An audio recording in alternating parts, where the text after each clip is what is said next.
Baik, bismillahirrahmanirrahim. Assalamualaikum warahmatullahi wabarakatuh. Nah, pada pertemuan kali ini, pertemuan kelima mata kuliah statistika dan probabilitas, kita akan membahas tentang konsep dasar dari probabilitas. Ya. Nah, di sini ada beberapa hal bahasan yang akan kita bahas. Yang pertama ada eksperimen acak, terus ada ruang sampel, kejadian, aksioma, dan teorema di sini. Nah, tujuan pembelajaran di pertemuan kali ini ada beberapa hal. Yang pertama itu lebih kepada memahami konsep, jadi menjelaskan pengertian probabilitas dan peranannya dalam statistika.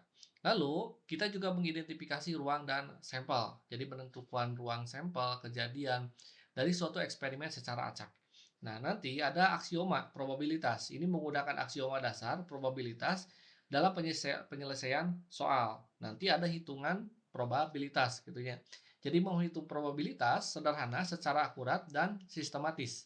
Nah, nanti ada perbandingan antara probabilitas klasik dan empiris. Ini akan lebih kepada membedakan pendekatan klasik secara teori dan empiris berdasarkan data nyata di sini.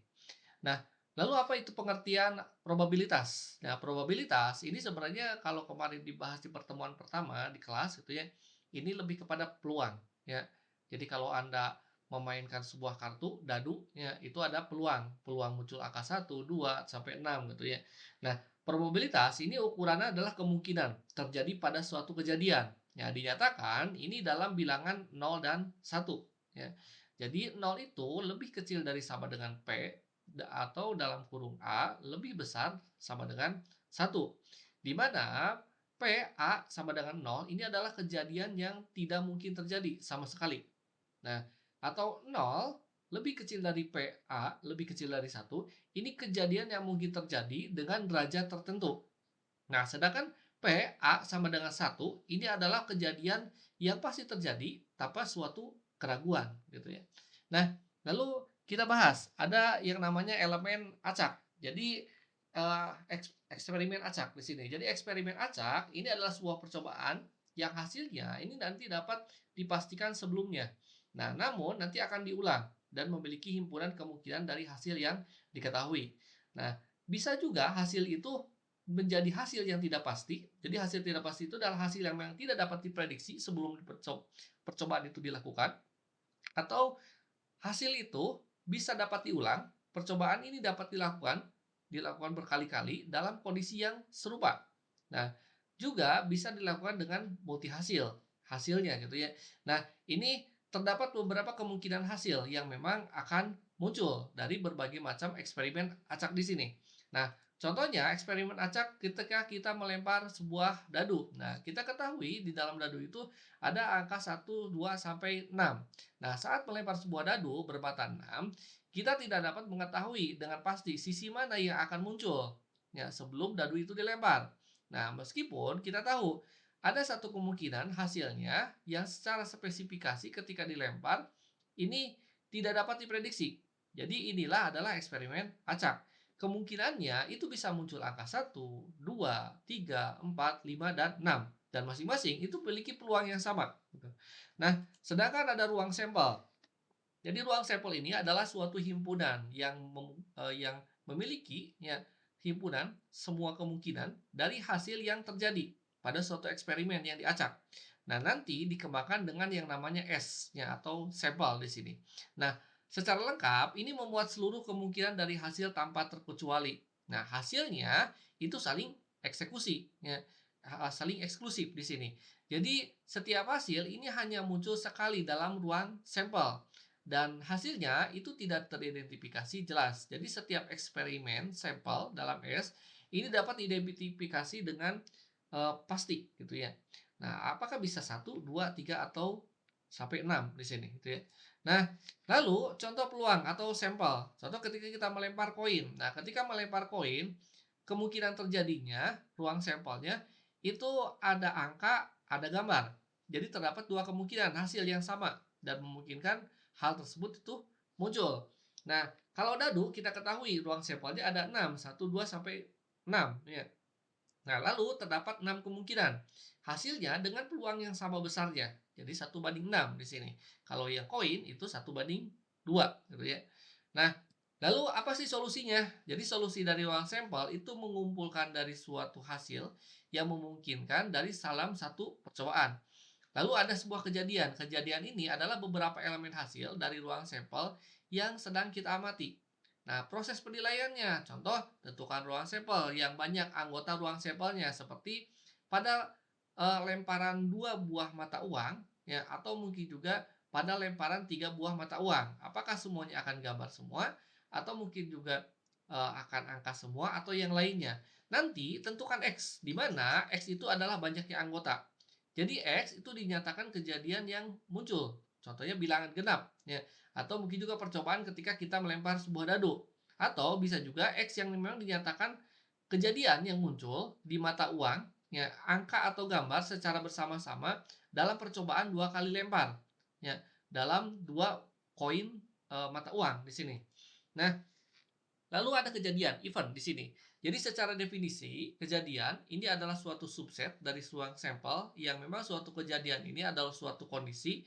Nah, yang bisa disebutkan sebagai himpunan bagian dari ruang sampel, yaitu kumpulan hasil tertentu, ya, yang kita minati dari suatu eksperimen acak. Nah, secara matematis di sini, gitu ya. Jadi jika S ini adalah ruang sampel, maka A lebih kecil dari sama dengan S. Jadi kejadiannya ketika kita melempar dua buah koin, maka bisa saja kejadian pertama itu angka semua yang muncul, atau kejadian yang kedua itu angka dan gambar, ya, atau angklung di sini kalau di dalam koin 1000 gitu. Atau mungkin juga kejadian yang ketiga itu adalah kombinasi dari gambar dan gambar. Jadi ada tiga kemungkinan ketika kita melempar dua buah koin, ya. Nah, lalu di sini kejadian dari setiap dadu. Nah, kalau dadu itu berbeda. Jadi dadu itu ruang sampelnya otomatis ada 6. Nah, bisa contoh muncul angka genap semua, yaitu angka 2, 4, dan 6. Nah, hasilnya A itu adalah subset dari S, ya. Nah, jadi dalam ruang sampel, sampelnya itu adalah S, di mana kejadian A muncul dalam bilangan genap, ini menghasilkan A dengan anggota yaitu 2, 4, 6, hasilnya genap. Jadi kejadian dari anggota ini adalah dari setengahnya dari peluang dadu di sini, gitu ya. Nah, atau contoh seperti ini adalah sebuah kartu, ya. Ada Jack, Queen, King, terus dan sebagainya gitu ya. Di sini ada talas gitu, ada hati, ada keriting gitu ya, dan ada bata di sini. Nah, di mana S ini adalah ruang sampel, sedangkan R itu adalah kejadian, dan ada R itu adalah komplement atau R aksen di sini. Nah, lalu kejadiannya, contohnya komplement. Nah, komplement dari kejadian A terhadap S ini bukan subset dari semua elemen S, ya, yang bukan dari elemen A. Di mana komplement dari A itu dituliskan dengan A aksen. Contohnya, misalkan R itu adalah sebuah kejadian di mana kartunya warna merah semua, diambil dari 52 kartu bridge gitu ya, atau kartu remi di sini.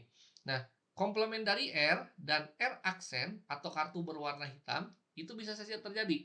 Jadi perbandingannya dari 52 ke 52 jadi 26 26, masing-masing ada 26 hitam, 26 merah di sini. Nah, lalu bagaimana sih yang namanya disebut sebagai definisi irisan? Nah, irisan berbeda lagi. Jadi kalau irisan itu adalah terinterseksi gitu ya dari dua kejadian. Bisa ada di bagian A atau bisa ada di bagian B. Nah, dalam suatu kejadian yang memang muat elemen yang memang kalau bisa disebutkan ada di A dan B dinotasikan dengan A irisan B gitu ya. Nah, ini adalah dua-duanya ada di anggota yang sama. Nah, secara definisi, dua kejadian yang memang kalau bisa disebutkan saling lepas ya, atau mutually eksklusif di sini, atau disjoint di sini gitu ya. Jadi bisa saja jika A irisan B ya, atau disjoint. Jadi berarti A dan B itu tidak memiliki anggota yang sama di sini. Nanti kita bahas di penggambaran diagram Venn ya. Nah, lalu kejadian definisi gabungan dari dua gitu ya. Kalau gabungan, dia itu anggotanya bisa ada di A, bisa ada di B. Ya. Jadi itu adalah union, dinotasikan A union B. Nah, contoh kejadiannya, ini kejadian irisan, gabungan, komplement, dan antar kejadian dari setiap diagram. Nah, diketahui diagram Venn-nya ada seperti ini ya. Ada anggota dari sampel ini ada 1, 2, 3, 4, 5, 6 sampai 7 ya. Nah, di mana di diagram pen di sini ini sudah diketahui ada anggota A, ada anggota B, ada anggota C gitu ya. Dan ada yang mas anggota A itu masuk ke B juga, ada yang dia itu masuk ke C juga, atau bisa masuk ke tiga-tiganya. Nah, kita bisa membuat suatu tulisan ya, atau mungkin juga kesimpulan seperti ini ya. A irisan B region 1 dan 2 ya. Di mana si nomor angka 1 dan 2 itu adalah anggota dari A dan anggota dari B. Nah, sedangkan B irisan C ya, ini adalah region 1 dan 3. Di mana si 1 dan 3 ini sama-sama anggota B dan C di sini. Nah, lalu ada kejadian A union C. Nah, contohnya A ada di region 1 ya, 2, 3, 4, 5 dan 7. Jadi A union C, di mana A union C ini dia itu gabungan ya. Jadi setiap anggota A dan B, AA dan C itu adalah si angka 1, angka 2, angka 3, angka 4, angka 5, angka 7. Sedangkan yang dia tidak masuk ke dua kelompok tersebut adalah si angka 6. Karena si angka 6 itu cuman masuk di organisasi B saja contohnya gitu ya.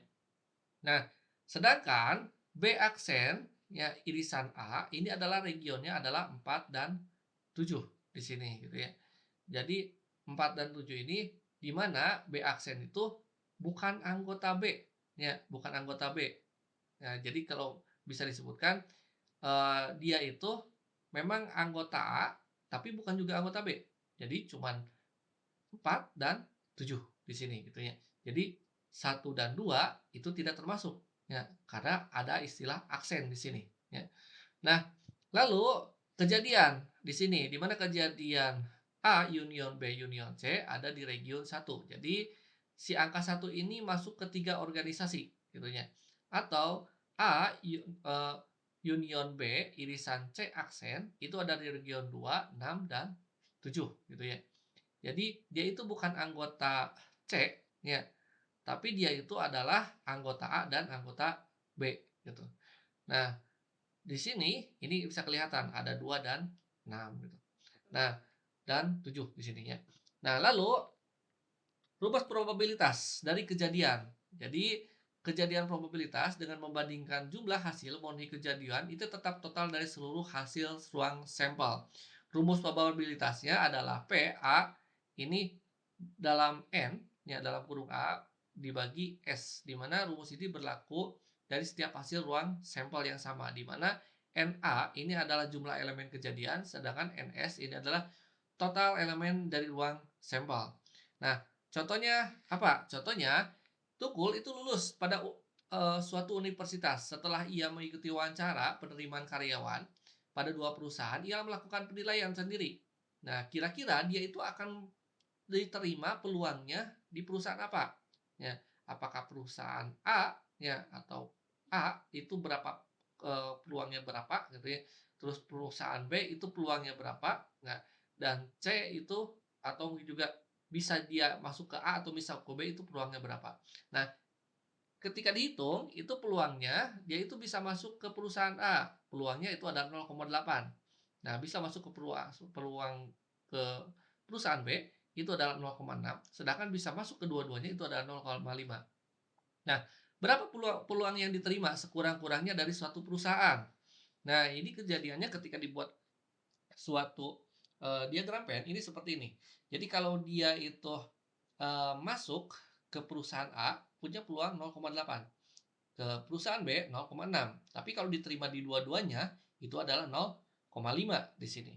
Nah, jadi kalau bisa disebutkan ini yang di bawah gitu ya. Yang di bawah P di mana peluang A union B itu adalah 0,8 plus 0,6 dikurangi 0,5 sama dengan 0,9 di sini.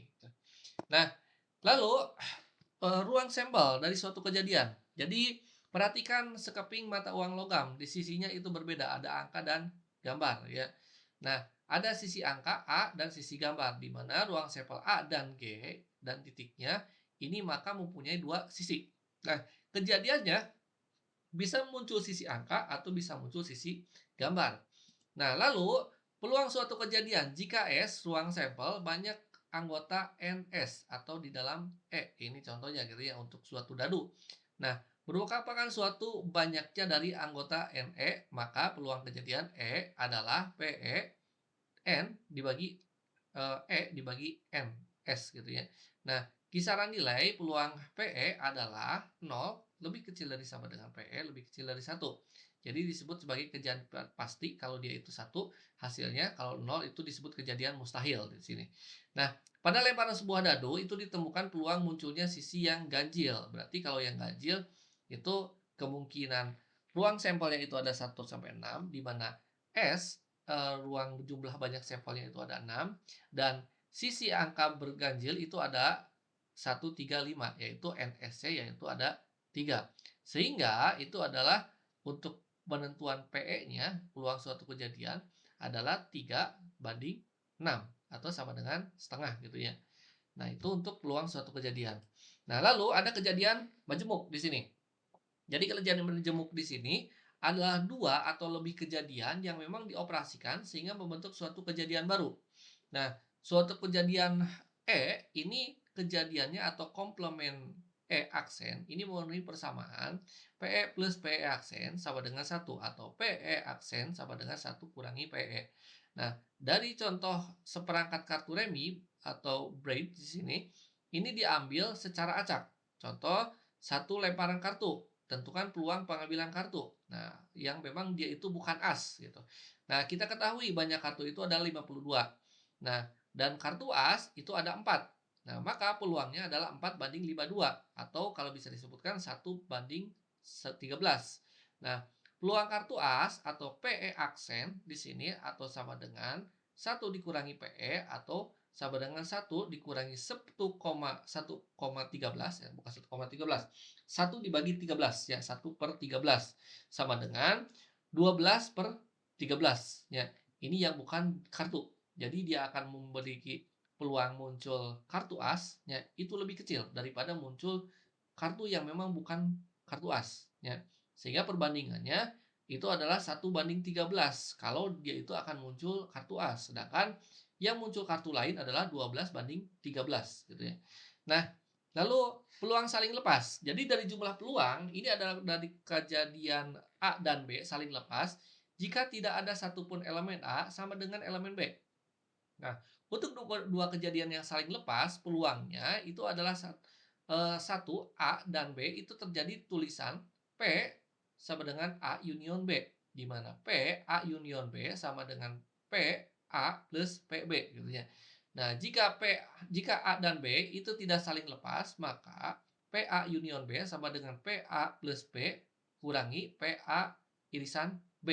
Nah, contoh kejadian saling lepas kita ketahui. Nah, peluang saling lepas sebuah dadu merah ini dan sebuah dadu putih dilempar bersamaan satu kali. Nah, tentukan peluang muncul mata dadu berjumlah 3 dan 10 gitu ya. Maka ketika diperhatikan kita buat sebuah tabel ya, tabel di sini peluang muncul angka 3 dan 10 itu adalah kombinasi dari bisa angka yang satunya 1 dan 2 atau 2 dan 1 atau mungkin juga 4 dan 6, bisa 6 dan 4 atau 5 dan 5. Nah, maka dari kejadian di sini ketika dilihat tabel di sini di mana A itu ada 12 dan 21 sama dengan 2 dan sedangkan kejadian jumlah 10 itu ada 3 kombinasi yaitu bisa 46 atau 64 dan ada 55. Nah, dan dari A dan B ini tidak memiliki satupun elemen yang sama sehingga P A union B sama dengan PA plus PB di mana diketahui dari jumlah tabel di sini ini ada 36. 6 kali 6 36 gitu ya. Nah, untuk memunculkan angka 2 gitu ya, itu adalah 2/36. Nah, sedangkan angka 3 adalah 3/36. Maka ketika digabungkan ya, 2/36 plus 3/36 sama dengan 5/36. Jadi peluang muncul untuk memunculkan suatu dadu yang dia itu bisa kombinasi angka 10 dan 3, 10, 3 dan 10 gitu ya, maka adalah 5/36 di sini atau 5/36. Nah, contoh peluang kejadian tidak saling lepas. Nah, sebuah kartu kita ambil secara acak dari satu set kartu remi. Nah, tentukan peluang bahwa yang memang terambil itu adalah kartu hati atau kartu bergambar king, queen atau jack di sini. Nah, maka ketika kita ketahui kartu remi itu ada 52. Nah, banyak kartu hati itu ada 13 kombinasinya gitu ya. Dari as sampai jack, queen, king. Ya. Lalu banyaknya kartu bergambar ya, yaitu jack, queen, king adalah masing-masing 3 dikali 4 ya. Maka ada 12. Nah, kartu hati ini gambarnya dapat menjadi bersamaan. Nah, yaitu king, queen, hati atau jack gitu ya. Sehingga A dan B itu tidak saling lepas atau bisa disebutkan sebagai N sama dengan A irisan B gitu ya. Dan sama dengan 3. Peluang pengambilan kartu hati atau bergambar gitu ya adalah A union B sama dengan PA plus PB dikurangi PA irisan B. Di mana kita ketahui ada 13 kartu ya. 13 kartu per 52 plus 12 kartu di sini ya. 12 kartu per 52. Nah, dari 12 dari 13 dari mana? 13 adalah kartu hati, sedangkan 12 adalah kartu yang memang bergambar Jack, Queen, King di semuanya gitu ya. Yang dia itu mau di bata, mau di keriting atau di talas di sini. Nah, maka dikurangi juga itu adalah 3 per 25 gitu ya. Nah, atau tidak saling lepas di sini gitu. Nah, tidak saling lepas di mana? Ada yang itu adalah dari Jack, Queen, King yang memang ada di hatinya. Jadi Jack, Queen, King itu dia itu masuk ke dalam kartu remi as, eh, kartu bukan kartu remi, kartu remi hati dan masuk juga ke dalam gambar juga gitu ya. Nah, maka harus dikurangi 3 per 52 sama dengan ini 22 per 52 diturunkan menjadi 11 per 26. Jadi peluangnya muncul angka gitu ya, kartu hati ya, dan kartu dengan jumlah gambar semua ya. Akhirnya memiliki peluang 11 per 26 di sini.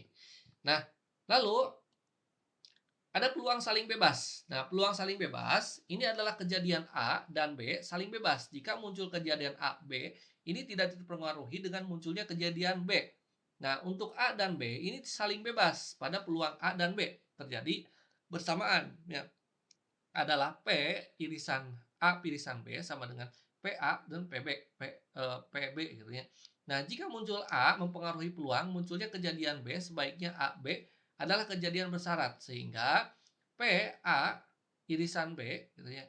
Nah, dan sama dengan PA kali PB bagi A dan PA irisan B sama dengan PB kali PA bagi B di sini. Nah, contoh kejadian saling lepas. Nah, kita ketahui pada percobaan pelemparan dua dadu, tentukan peluang yang muncul angka genap daripada dua dadu tersebut. Ya, bisa angka ganjil prima pada dadu kedua, gitu ya. Misalnya, kita ketahui munculnya kejadian angka dadu ya di dadu 1 yaitu 2, 4, 6 dan di PA adalah 3 per 6 di sini ya. Dan B ini kejadian muncul di angka dadu yang kedua adalah angka ganjil prima di dadu kedua yaitu ada 3 dan 5. Maka peluang kejadiannya di PB adalah 2 per 6. Nah, kejadian A ini tidak mempengaruhi kejadian B, maka keduanya tersebut itu adalah saling bebas. Tidak ada hubungannya gitu ya. Kalau beda dengan yang tadi, ya kartu remi itu saling terikat. Dia itu sama-sama hati dan sama-sama Jack, Queen, King gitu. Nah, ini beda. Nah, maka peluang muncul kejadian A dan B itu adalah persamaannya P dalam kurung A irisan B sama dengan PA kali PB, di mana PA itu adalah 36 ya, dan PB dikali 2,6 sama dengan 1 per 6 peluangnya.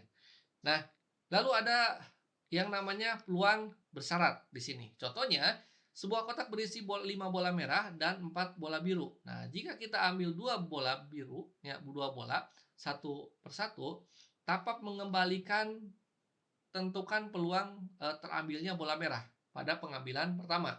dan bola biru pada pengambilan kedua.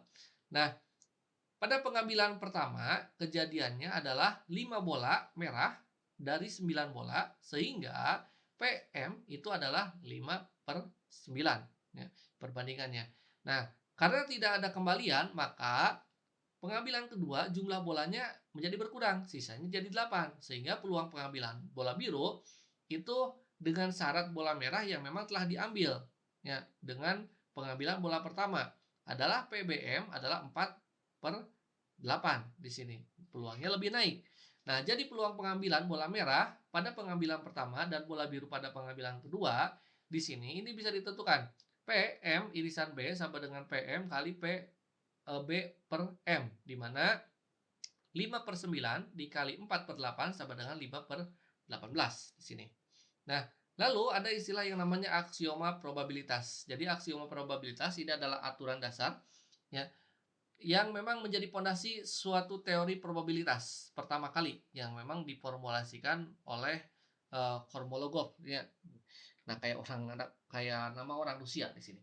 Nah, lalu di sini non negatif. Non negatif ini probabilitas yang memang tidak saling bernilai negatif atau PA lebih kecil, lebih besar sama dengan 0. Dan ada normalitas, itu adalah PS-nya sampelnya adalah sama dengan 1. Probabilitas peluang sampel itu akan selalu bernilai 1. Sedangkan ada aditivitas, yaitu PA union B sama dengan PA plus PB jika berlaku A dan B itu tidak saling beririsan atau mutual eksklusif di sini. Nah, secara teorema di sini aksioma dasar dapat diturunkan ke beberapa teorema penting yang digunakan untuk menghitung probabilitas, ya, dan berbagi jenis kejadian. Contohnya ada teorema komplement. Nah, probabilitas ini kejadian ini tidak terjadi. Contohnya PA C itu sama dengan A itu sama dengan 1, ya, kurangi PA. Nah, ada juga teorema gabungan di mana probabilitas salah satu keduanya kejadiannya ini adalah PA union B sama dengan PA plus PB kurangi PA irisan B gitu ya. Nah, jadi bisa dia itu union itu adalah dia itu gabungan dari keduanya, atau bisa intersection dia itu dua-duanya gabung, atau ada difference dia itu cuma A saja, ya, minus B, atau dia itu dia different B saja, tidak ikut A di sini. Nah, lalu contoh komplement. Nah, untuk komplement A, ya, ini contohnya suatu teorema, ya, itu dinyatakan bahwa jumlah probabilitas suatu kejadian itu kebalikannya satu sama dengan 1. Contohnya PA sama dengan 0,7, di mana komplement aksen kejadian A itu tidak terjadi komplement A. Dan P aksen 1/0,7 dikurangi 1 untuk mendapatkan komplement. Nah, PA sama dengan 0,7 kejadian dari A sama dengan probabilitasnya itu sekitar 70%. Nah, sedangkan PA 0,3 ini probabilitasnya tidak, contoh dia itu tidak terjadi, ya, tidak hujan, contoh gitu ya. Itu sekitar 30%. Artinya, kemungkinan hujan ketika dikomplementkan itu akan 70%, kemungkinan tidak hujan itu akan 30%. Nah, lalu ada probabilitas klasik. Jadi pendekatan klasik ini digunakan ketika hasilnya memiliki peluang yang sama besar yang terjadi gitu ya. Contohnya disebut sebagai equally likely outcomes di sini. Nah, di mana P sama dengan NA dibagi NS. Jadi hasilnya yang diinginkan dibagi total hasil. Syarat utamanya itu adalah hasil ruang sampel memiliki peluang yang sama. Teorinya itu berbasis teori. Ya, tidak memerlukan percobaan nyata, cukup logika secara matematis di sini. Nah, lalu ada probabilitas empiris. Nah, probabilitas empiris ini adalah perolehan dari hasil percobaan nyata, bukan dari teori. Jadi semakin banyak percobaan, semakin akurat suatu estimasi. Contohnya, PA frekuensi kejadian. Bisa kalau di lambda 2 itu kejadiannya frekuensinya bisa angka 1, 2, 3, 4, 5, 6. Nah, lalu kita dibagi jumlah percobaan. Percobaannya kita konslok angka dadu pertama, kedua, ketiga gitu ya. Nanti semakin tinggi maka semakin tinggi juga, ya, itu untuk probabilitas empiris. Nah, berbasis data karena apa? Dihitung dari hasil observasi eksperimen yang dilakukan, dan data yang ditampilkan itu akan semakin akurat mendekati nilai teoritis. Jadi seiringnya bertambahnya jumlah percobaan, maka yang ditampilkan itu akan juga semakin realistis. Nah, Contohnya, ini ada probabilitas empiris. Nah, contoh ketika kita melempar koin sebanyak 100 kali lemparan. Hasilnya, percobaannya, itu muncul angka 5, muncul bagian angka itu sekitar 55 kali dari 100 kali percobaan. Maka P angka itu adalah 55 bagi 100 sama dengan 0,55. Secara nilai teoritis, muncul 0,5 ini adalah hasil empiris, menunjukkan 0,55 itu adalah selisih yang kecil, yang wajar. Ya, ya akan ketika dilemparkan dari suatu percobaan itu diulang lebih banyak lagi, gitu ya. Nah, lalu bagaimana sih perbandingan antara yang empirik dan klasik? Jadi kalau yang klasik itu lebih kepada penalaran teoritis yang sama, memungkinkan tanpa percobaan rumus, sedangkan yang empiris itu dinyatakan dengan percobaan frekuensi yang diamati, diuji, dilakukan secara berulang-ulang, gitu ya. Nah, contohnya kalau yang klasik itu yang tadi. Jadi ketika kita semua hasil memiliki peluang yang sama, tidak perlu percobaan. Entah itu Anda melakukan dadu, kartu, koin, dan yang lainnya. Sedangkan kalau menggunakan empiris, ketika hasilnya tidak sama, peluangnya yang diperoleh dalam pengamatan dunia nyata, maka itu harus dicoba. Ya, jadi hukum bilangan besar, semakin besar percobaan, probabilitas empirisnya akan mendekati nilai klasik di sini. Nah, dan yang terakhir, jadi secara probabilitas, ya, probabilitas itu adalah pondasi matematika yang memang digunakan untuk mengukur. Jadi mengelola suatu ketidakpastian. Ya, keterampilan dari era data zaman sekarang. Ya, jadi contoh ada ketika kita menggunakan algoritma, big data atau yang lainnya, melakukan forecasting gitu ya. Itu dasarnya basicnya dari probabilitas statistik di sini. Nah, meskipun nanti dikembangkan dengan jenis-jenis perhitungan algoritma yang lain gitu. Nah, konsep intinya eksperimen acak, ruang sampel, kejadian itu akan membentuk suatu bahasa dasar probabilitas. Nah, dan aksioma dan teorema, contohnya seperti aksioma Kolmogorov di sini, ini menjadi landasan seluruh perhitungan probabilitas di seluruh dunia. Dan aplikasi modern sering sekali digunakan gitu ya, terutama berbasis pada perhitungan probabilitas. Contohnya digunakan luas dalam AI atau machine learning atau seperti contoh seperti data science sampai pengambilan suatu keputusan gitu ya. Nah, dan lain sebagainya. Jadi statistik probabilitas ini sebenarnya sangat berkaitan sekali.